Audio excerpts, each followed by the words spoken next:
வானத்துல பறக்கிற அந்த ஃபியூச்சரையே நாம டிசைன் பண்ணணும்னு ஒரு கனவு நம்மள பல பேருக்கு இது ஒரு பெரிய லட்சியமா இருக்கும் இல்லையா?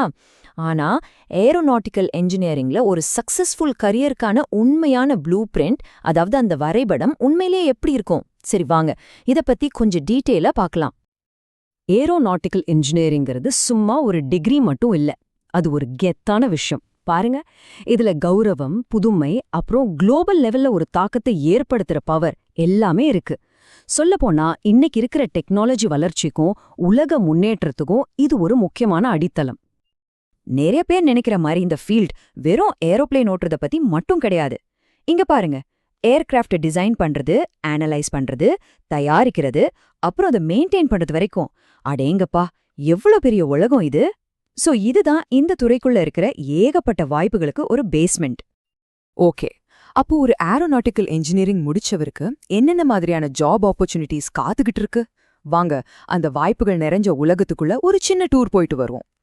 முதல்ல கோர் இண்டஸ்ட்ரியில என்னென்ன வாய்ப்புகள் இருக்குன்னு பார்க்கலாம். நீங்க ஏர்கிராஃப்ட் டிசைன் அண்ட் டெவலப்மெண்ட்ல இருக்கலாம், இல்ல ஏரோடைனமிக்ஸ்ல இறங்கலாம்.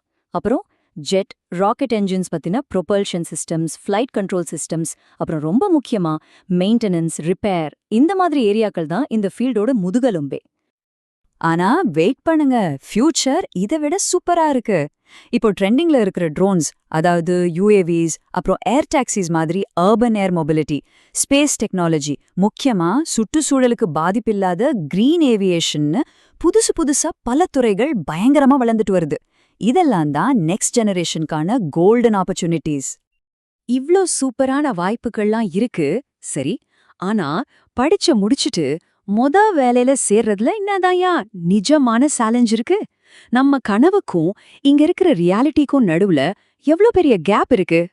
சரி, இப்போ கொஞ்சம் ரியாலிட்டி செக் பண்ணலாம். அதாவது இந்தியாவோட ஜாப் மார்க்கெட்டை நேருக்கு நேரா சந்திக்கும்போது நம்ம கிராஜுவேட்ஸ் ஃபேஸ் பண்ற உண்மையான சவால்கள் என்னன்னு பார்க்கலாம் வாங்க. இங்கதான் அசல் பிரச்சனையே ஆரம்பிக்குது. ஒவ்வொரு வருஷமும் ஆயிரக்கணக்கான இன்ஜினியர்ஸ் படிச்சு முடிச்சு வெளியே வராங்க. ஆனா கோர் இன்ஜினியரிங் வேலைகள் ரொம்ப ரொம்ப கம்மியா இருக்கு. இதனால போட்டி பயங்கரமா இருக்கு. சொல்லப்போனா ஒரு வேலைக்கு 100 பேர் போட்டி போடுற நிலைமை. இந்த கம்பேரிசன் பாத்தீங்கன்னா நிலைமை இன்னும் கிளியரா புரியும். நம்மளோட ட்ரீம் பாத் என்ன? படிச்சோமா, உடனே ஒரு நல்ல R&D கம்பெனில சேர்ந்தோமா, அடுத்த ஜெனரேஷன் ஏர்கிராஃப்டை டிசைன் பண்ணணுமான்னு இருக்கிறது. ஆனா காமன் பாத், அதாவது நிறைய பேர் போற பாதை என்னன்னா, கோர் ஜாப் கிடைக்காம ரொம்ப கஷ்டப்பட்டு கடைசியில பெட்டர் ஆப்பர்ச்சுனிட்டிக்காக ஐடி ஃபீல்டுக்கு ஷிஃப்ட் ஆகுறது தான். இதுதான் இங்க இருக்கிற யதார்த்தம்.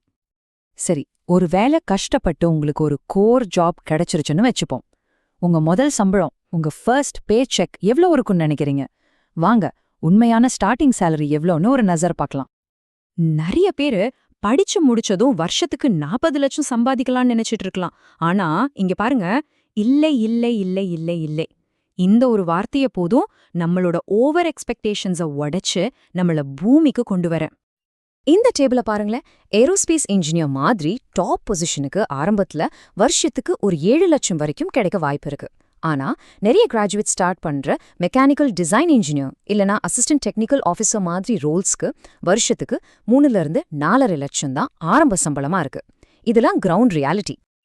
இந்த பார் சார்ட் பார்த்தா இன்னும் கிளியரா தெரியும். ஹையஸ்ட் சேலரி 7.1 லட்சமா இருக்கலாம். ஆனா பொதுவா, அதாவது காமனா புதுசா வர்றவங்களுக்கு கிடைக்கிற சேலரி ரேஞ்ச் வருஷத்துக்கு 3.5 லட்சத்திலேருந்து 4 லட்சம் வரைக்கும் தான். சோ இங்க முக்கியமான டேக்அவே என்னன்னா, நம்ம எக்ஸ்பெக்டேஷன்ஸை ரியாலிட்டியோட மேட்ச் பண்ணிக்கணும். சரி, சேலஞ்சஸ் பத்தி நிறைய பேசிட்டோம். இப்போ சொல்யூஷன்ஸ் பத்தி பேசுவோம் இல்லையா? இந்த ஃபீல்டுல ஒரு சக்சஸ்ஃபுல் கரியரை ஆரம்பிக்கிறதுக்கான ப்ளூ பிரிண்ட் என்னன்னு இப்ப பார்க்கலாம். இந்தியால யார் யாரெல்லாம் வேலைக்கு எடுக்கிறாங்க? இதோ இவங்க தான் டாப் கம்பெனிஸ். நம்ம எல்லாருக்கும் தெரிஞ்ச இஸ்ரோ, DRDO, அப்புறம் HAL, இந்த மாதிரி கவர்மெண்ட் மற்றும் பொதுத்துறை நிறுவனங்கள் தான் இந்த லிஸ்ட்ல டாப்ல இருக்காங்க.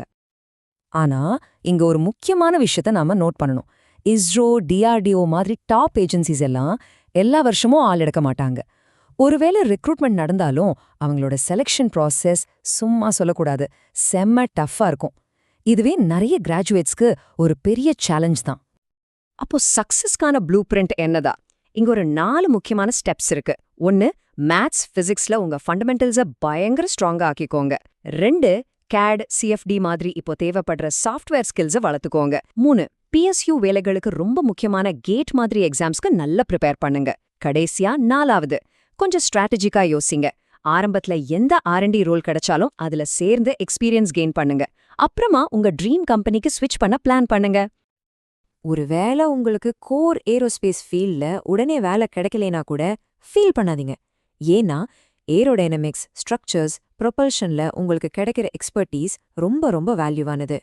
இந்த ஸ்கில்ஸை வச்சு மெக்கானிக்கல், ஆட்டோமோட்டிவ், ஏன் சாஃப்ட்வேர் இண்டஸ்ட்ரியில கூட நீங்க ஷைன் பண்ண முடியும். ஒன்றை மட்டும் ஞாபகம் வச்சுக்கோங்க, உங்க ஸ்கில்ஸ் எல்லாமே டிரான்ஸ்ஃபரபிள் ஸ்கில்ஸ். நிச்சயமா இந்த சக்சஸ்கால ப்ளூ பிரிண்ட் கொஞ்சம் சேலஞ்சிங்கானது தான், அதுல சந்தேகமே இல்ல. ஆனா சரியான பிளானிங் கூடவே கடின உழைப்பு இருந்துச்சுன்னா வானத்தோட எதிர்காலத்தையே மாத்தி எழுத நீங்க தயாரா?